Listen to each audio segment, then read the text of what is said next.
Currency మీద ఉన్న ఈ ఫోటో ఎవరిదో అందరికీ తెలుసు. ఫాదర్ ఆఫ్ ది నేషన్ అని పిలువబడే మోహన్ దాస్ కరమ్చంద్ గాంధీ. అహింస గురించి బోధించిన ఈ నాయకుడి మూర్ఖపు ఆలోచనలు, సిద్ధాంతాలు, ప్రయోగాల వల్ల తన సొంత భార్య కస్తూర్బా గాంధీ గారు బలయ్యారు.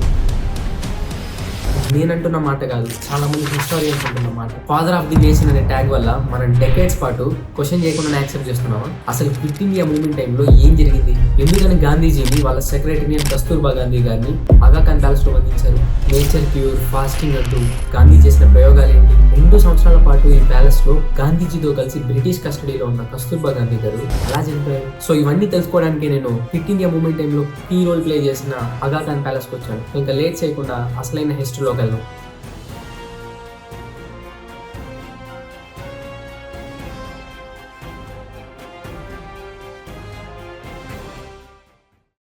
This video is for informational and educational purposes only. The views expressed are the creator's personal perspective based on historical sources. This content is not intended to disrespect, defame, or hurt the sentiments of any individual or community. Viewers are encouraged to do their own research. ఈ palace ను 1892లో 3వ ఆగా ఖాన్ అయిన సుల్తాన్ మహమ్మద్ షా ఆగా ఖాన్ నిర్మించాడు. కరువు వల్ల ఇబ్బంది పడుతున్న చుట్టుపక్కల గ్రామాల ప్రజలకు పని ఇవ్వాలనే ఉద్దేశంతో ఈ భవనం కట్టించాడు. దీన్ని పూర్తి చేయడానికి సుమారు 5 సంవత్సరాల టైం పట్టింది. దాదాపు దీని వల్ల 1000 మందికి పైగా పని దొరికింది. దీన్ని నిర్మించడానికి ఆ టైంలోనే అయిన ఖర్చు 12 లక్షల రూపాయలు.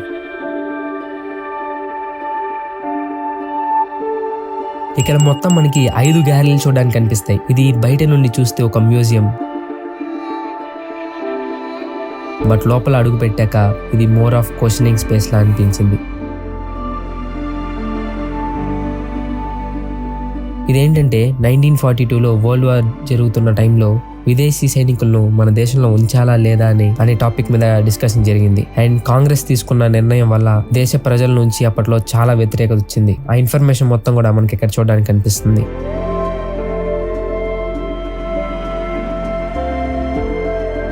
రోజు ఈ ఆగా ఖాన్ ప్యాలెస్ ని చూడడానికి చాలా మంది స్టూడెంట్స్ అయితే వస్తున్నారు.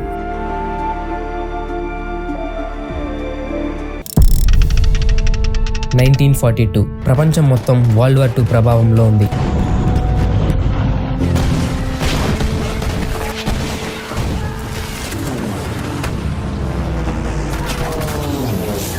అదే టైంలో ఇండియాలో స్వతంత్ర ఉద్యమం కీలక దశలో ఉంది.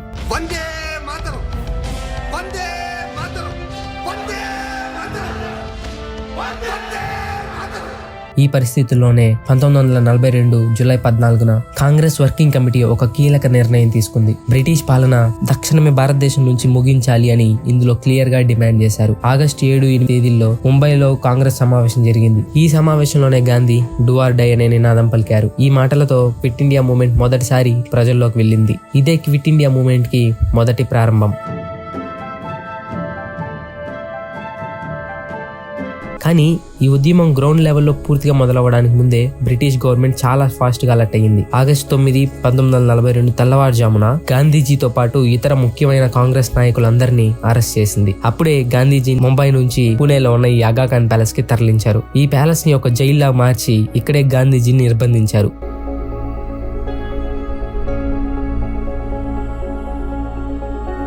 అదే టైంలో బ్రిటిష్ గవర్నమెంట్ పత్రికలపై నియంత్రణ విధించి దేశంలో ఏం జరుగుతుందో స్పష్టమైన సమాచారం ప్రజలకు చేరకుండా చేసింది. దానివల్ల దేశవ్యాప్తంగా ఆందోళనలు, నిరసనలు, అహింస మొదలైంది. అప్పుడు గాంధీజీ ఈ ఆగా ఖాన్ ప్యాలెస్ నుంచి దేశ ప్రజలకు సందేశాలు పంపేవారంట. అహింస మార్గాన్ని వదలకూడదని, అవసరమైతే త్యాగానికి సిద్ధంగా ఉండండి అని చెప్పారంట. ఇదంతా ఇక్కడున్న ఈ ప్యాలెస్ లో ఈ ప్యానెల్స్ మీద ఉన్న హిస్టరీ. సో ఇక్కడ ఉన్న దాన్ని బట్టి గాంధీ గారి సత్యం, అహింస పోరాటాలు, గాంధీ మొదలుపెట్టిన క్విట్ ఇండియా మూవ్మెంట్ వల్లే మనకు ఫ్రీడమ్ వచ్చిందా అంటే కాదు, 100% కాదని చెప్పాలి. గాంధీజీ అన్న సత్యం, అహింస అన్న మాటల వల్లే స్వతంత్రం ఇంకా లేట్ అయ్యింది. ఇంకా చెప్పాలంటే బ్రిటిష్ వాళ్ళు ఎప్పుడు గాంధీజీని ఒక శత్రువులానే చూడలేదు. ఎందుకంటే మిగతా ఫ్రీడమ్ ఫైటర్స్ కంటే గాంధీజీ పోరాటాలు వాళ్ళకు పెద్ద డ్యామేజ్ చేస్తాయని అనిపించలేదు. గాంధీజీ పోరాటం తుపాకులతో కాదు, నైతికత, అహింస, ఉపవాసాలతో. సో ఒక సామ్రాజ్యాన్ని కూల్చడానికి ఇవి సరిపోతాయా? బ్రిటిష్ సామ్రాజ్యం కన్సర్న్స్ తో నడిచేది కాదు, అది guns, money, power, war machines తో నడిచేది. అయినా గాంధీజీ వాళ్ళతో మాట్లాడతాడు, ఒప్పందాలు చేస్తాడు, రౌండ్ టేబుల్ కాన్ఫరెన్స్ కి వెళ్తాడు. ఎగ్జాక్ట్ గా ఇదే బ్రిటిష్ వాళ్ళకి కావాల్సింది కూడా. ఎందుకంటే వాళ్ళకి ఎదురుగా నెగోషియేట్ చేయగల ఒక శత్రువు ఉన్నాడు. భగత్ సింగ్ లాంటి వాళ్ళు సిస్టమ్ ని కాల్ చేస్తారు, బోస్ లాంటి వాళ్ళు ఆర్మీని ఎదుర్కొంటారు. వాళ్ళు బ్రిటిష్ వాళ్ళకి చాలా డేంజర్. ఆజాదీ కోई भीख नहीं, ये हमारा अधिकार है. और अधिकार मांगकर नहीं छीन कर लिया जाता है। వాళ్ళతో నెగోషియేట్ చేయలేరు. కానీ గాంధీజీ అలా కాదు.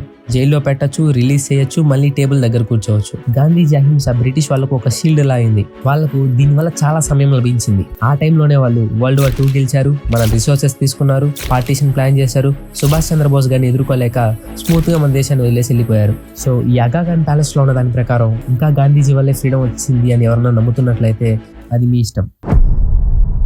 క్విట్ ఇండియా మూవ్మెంట్ టైంలో జరిగిన ప్రొటెస్ట్లను రిప్రజెంట్ చేస్తూ ఇక్కడ కొన్ని స్టాచ్యూస్ ఉన్నాయి. 1942లో క్విట్ ఇండియా మూవ్మెంట్ స్టార్ట్ అయ్యి గాంధీజీని ఇంకా ఇతర నాయకుల్ని బ్రిటిష్ గవర్నమెంట్ అరెస్ట్ చేసిన తర్వాత ఇండియాలో ఇన్ఫర్మేషన్ ఫ్లోని కంప్లీట్ గా కంట్రోల్ చేయడానికి ట్రై చేశారు. ఇన్ఫర్మేషన్ లేకపోతే ప్రజలు కన్ఫ్యూజ్ అవుతారు, భయం పెరుగుతుంది. ఫ్రీడమ్ స్ట్రగుల్లో వెపన్స్ కన్నా ఇన్ఫర్మేషన్ చాలా పవర్ఫుల్ అని అప్పుడే మన కొంతమంది ఫ్రీడమ్ ఫైటర్స్ గ్రహించారు.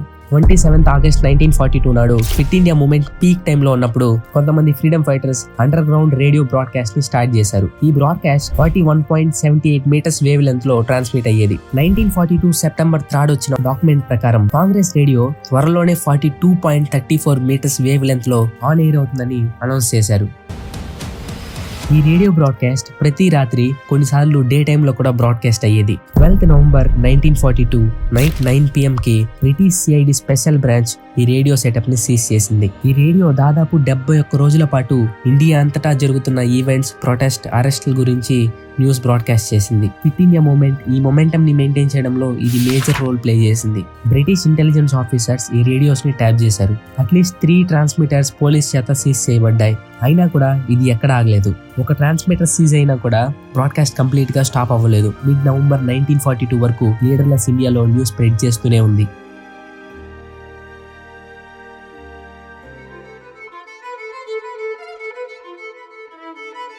Epic fast of 21 days. ఇది చూడండి, గాంధీజీ అరెస్ట్ అయ్యి ప్రజల కోపంతో ప్రొటెస్టులు మొదలు పెట్టాక దీన్ని కంట్రోల్ చేయడానికి బ్రిటిష్ గవర్నమెంట్ కాంగ్రెస్ వర్కింగ్ కమిటీని బ్యాన్ చేసి ఇల్లీగల్ ఆర్గనైజేషన్ అని డిక్లేర్ చేసింది. బ్రిటిష్ గవర్నమెంట్ చేస్తున్న ఈ horse repression, lathi charge, arrest, violence మీద గాంధీజీ విస్రాయ్కి లెటర్ రాశారు. కానీ విస్రాయ్ రిప్లైలో మీ పాలసీ వల్ల వైలెన్స్ వస్తుందని మీకు తెలుసు, కానీ మీరు దానికి ఇండైరెక్ట్ గా సపోర్ట్ చేశారని బ్లేమ్ చేశారు. కానీ గాంధీజీకి ఇది ఒక ఛాలెంజ్ లా అనిపించింది. అందుకే ఆయన ఇన్విటేషన్ టు ఫాస్ట్ లా తీసుకున్నారు.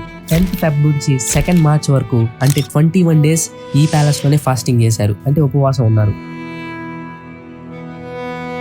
దీని పర్పస్ ఏంటంటే వైలెన్స్ కి కాంగ్రెస్ కారణం కాదని ప్రూవ్ చేయడం, గవర్నమెంట్ ఫాల్స్ ప్రాపగెండాని అపోజ్ చేయడం, మోరల్ ప్రెషర్ ని క్రియేట్ చేయడం. అదే టైంలో బ్రిటిష్ గవర్నమెంట్ గాంధీజీకి ఒక ఆఫర్ ఇచ్చింది. ఈ ఉపవాసం ఉన్న పీరియడ్ లో బ్రిటిష్ వాళ్ళు గాంధీజీని అగా ఖాన్ ప్యాలెస్ నుంచి రిలీజ్ చేస్తామని చెప్పారు. కానీ గాంధీజీ క్లియర్ గా దాన్ని రిఫ్యూజ్ చేశాడు. ఎందుకంటే ఈ ఫాస్ట్ ఫ్రీడమ్ కోసం కాదు, ట్రూత్, రెస్పాన్సిబుల్ కోసం. జైల్లో ఉండి ఫాస్ట్ చేస్తేనే దీనికి ఒక మీనింగ్ ఉంటుంది. రిలీజ్ అయితే ఈ ఫాస్ట్ కి వాల్యూ ఉండదని ఆయన అన్నాడు. దాని ఇక్కడే ఒక ప్రశ్న, గాంధీజీ ఫాస్ట్ చేయడం వల్ల అసలు ఏం మారింది? గాంధీ ఉపవాసం చూసి బ్రిటిష్ గవర్నమెంట్ ఆగిపోయిందా, లేదా వాళ్ళు భయపడ్డారా, లేదా ఒక్క డిసిజన్ అయినా వెనక్కి తీసుకున్నారా? లేదు. బ్రిటిష్ వాళ్ళు పాలసీ మార్చలేదు, అరెస్ట్ ఆపలేదు, వైలెన్స్ తగ్గలేదు. క్విట్ ఇండియా మూవ్మెంట్ కి ఇమీడియట్ సక్సెస్ కూడా రాలేదు. ఇంకా చెప్పాలంటే వైలెన్స్ కాంగ్రెస్ వల్ల అన్న బ్రిటిష్ నరేటివ్ కి గాంధీజీ ఫస్ట్ ఇండైరెక్ట్ గా హెల్ప్ అయింది.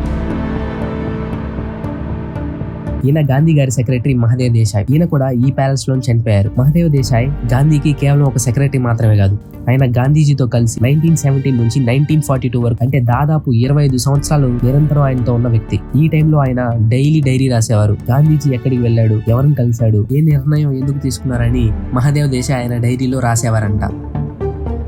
1942 ఆగస్ట్ 15న మహదేవ్ దేశాయ్ గారు ఈ రూమ్ లోనే చనిపోయారు. ఈ రూమ్ లోనే కస్తూర్బా గారు అండ్ గాంధీజీ 2 సంవత్సరాల పాటు కాలం గడిపారు. అండ్ 1944 ఫిబ్రవరి 22న కస్తూర్బా గాంధీ గారు ఈ రూమ్ లో చనిపోయారు. ఇది గాంధీ అండ్ కస్తూర్బా గారు వాడిన వస్తువులు.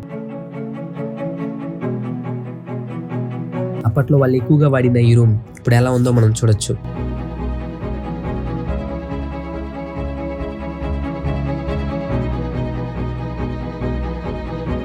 ఈ రూమ్ ని అప్పట్లో ఒక ఆఫీస్ లా వాడేవారంట. ఈ రూమ్ లోనే మనకి కస్తూర్బా గాంధీ గారి గురించి చాలా డెప్త్ గా చూడడానికి కనిపిస్తుంది. గాంధీజీని అందరూ ఒక లీడర్ లా, ఒక రిఫార్మర్ లా, ఒక ఫ్రీడమ్ ఫైటర్ లా గుర్తుపెట్టుకుంటారు. కానీ ఈ జర్నీలో కస్తూర్బా గాంధీ గారి రోల్ చాలా ఇంపార్టెంట్. మోహన్ దాస్ గాంధీ ఒక కామన్ మ్యాన్ నుండి మహాత్మాగా మారిన ప్రాసెస్ లో కస్తూర్బా గాంధీ గారు కేవలం ఒక భార్య మాత్రమే కాదు, ఆమె first supporter, first critic, first follower. Gandhiji తన ఐడియాలజీని సొసైటీకి చెప్పడానికంటే ముందు అది కస్తూర్బా మీద టెస్ట్ చేసేవాడు. గాంధీ తన భార్యను కన్విన్స్ చేయగలిగితే సమాజాన్ని కూడా మార్చగలని నమ్మేవాడని ఇక్కడున్న ప్యానల్స్ చెప్తున్నారు. గాంధీజీ రాసుకున్న ఆటోబయోగ్రఫీలో కస్తూర్బా గాంధీ గారి గురించి ఏం రాశాడంటే, నా జీవితంలో నేను ఫాలో అయ్యే క్రమశిక్షణ, సంయమనం, ప్రమాణాలు వీటన్నిటికీ ఆమె ఎప్పుడు అడ్డు చెప్పలేదు. ఆమె సహకారం లేకపోతే నేను అగాధంలో పడిపోయేవాడినని రాశారు. ఈ అగా ఖాన్ ప్యాలెస్ లో కస్తూర్బా గాంధీ గారు చనిపోయినప్పుడు వాళ్ళు బ్రిటిష్ కంట్రోల్లో ఉన్నారు. ఆమె డెత్ కూడా గవర్నమెంట్ కంట్రోల్ మధ్య జరిగింది. ఈ సిచ్యువేషన్ లో గాంధీ గవర్నమెంట్ కి ఒక రిక్వెస్ట్ పెట్టారు. కస్తూర్బా గారి బాడీని తన కుటుంబానికి ఇవ్వాలి, అది పబ్లిక్ ఫ్యూనరల్ అయినా గవర్నమెంట్ ఇంటర్ఫీరెన్స్ లేకుండా జరగాలని అడిగారు. బ్రిటిష్ గవర్నమెంట్ కి దీన్ని యాక్సెప్ట్ చేయడం చాలా కష్టంగా మారింది. ఎందుకంటే కస్తూర్బా గాంధీ గారి ఫ్యూనరల్ కూడా ఎక్కడ పొలిటికల్ గా యూజ్ చేసుకుంటారో అని భయపడ్డారు. అందుకే గాంధీ సెకండ్ ఆప్షన్ ఇచ్చాడు. మహదేవ్ దేశాయ్ ఫ్యూనరల్ ఎలా జరిగిందో అలానే చేయండి, కానీ గవర్నమెంట్ రిలేటివ్స్ ని మాత్రమే ఇన్వైట్ చేస్తే ఫ్రెండ్స్ కూడా రిలేటివ్స్ లాంటి వాళ్ళే అని చెప్పి వాళ్ళందరికీ పర్మిషన్ ఇవ్వాలి, లేదా నేను ఇన్వైట్ చేసిన వాళ్ళందరినీ నేనే పంపించేస్తాను అని అన్నాడు. ఇంకా గవర్నమెంట్ కి వేరే దారి లేక గాంధీ చెప్పినట్టు కస్తూర్బా గాంధీ గారి ఫ్యూనరల్ చేశారు.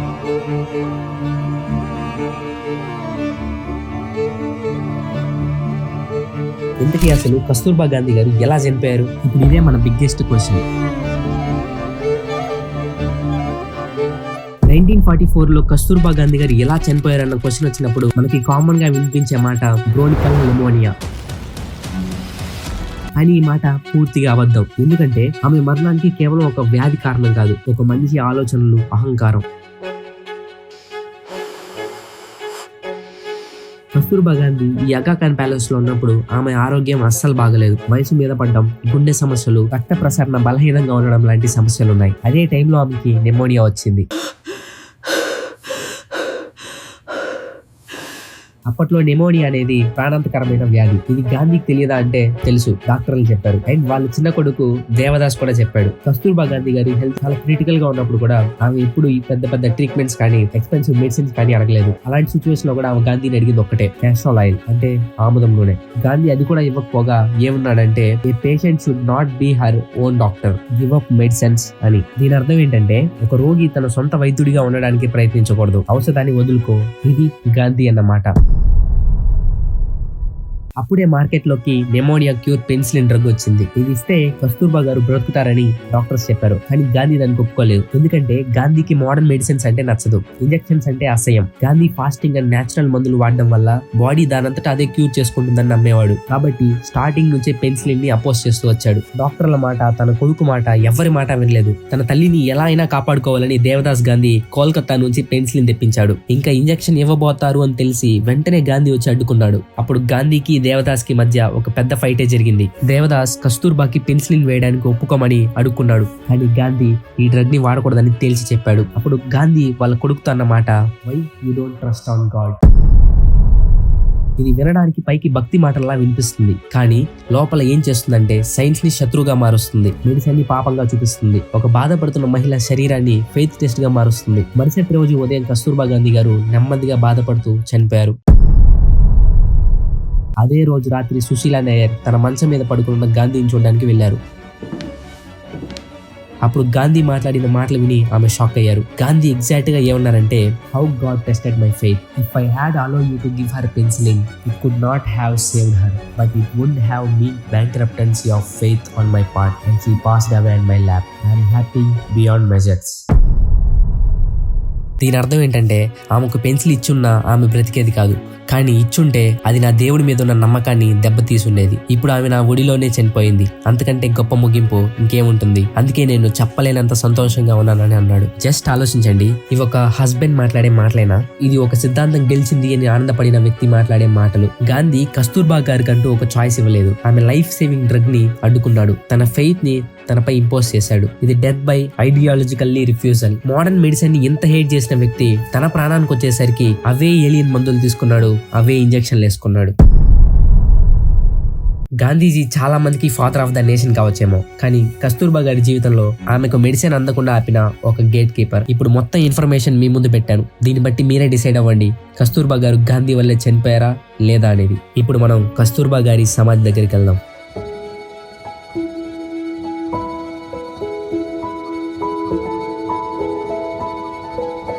ఇక్కడ మనకు కనిపించేదే కస్తూర్బా గాంధీ అండ్ మహదేవ్ దేశాయ్ల సమాధులు.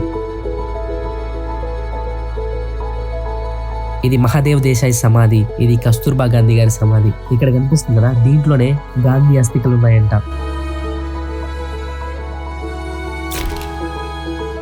ఇదే సరోజినీ లైబ్రరీ.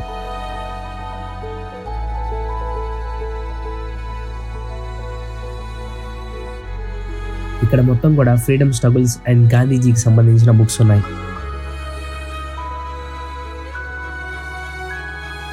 చూసారు కదా, ఇదే ఆగా ఖాన్ ప్యాలెస్ వీడియో. బయట నుండి చూడడానికి ఎంతో ప్రశాంతంగా అందంగా కనిపించే ఈ ప్యాలెస్ లోపల ఎంతో ముఖ్యమైన చరిత్ర ఉంది.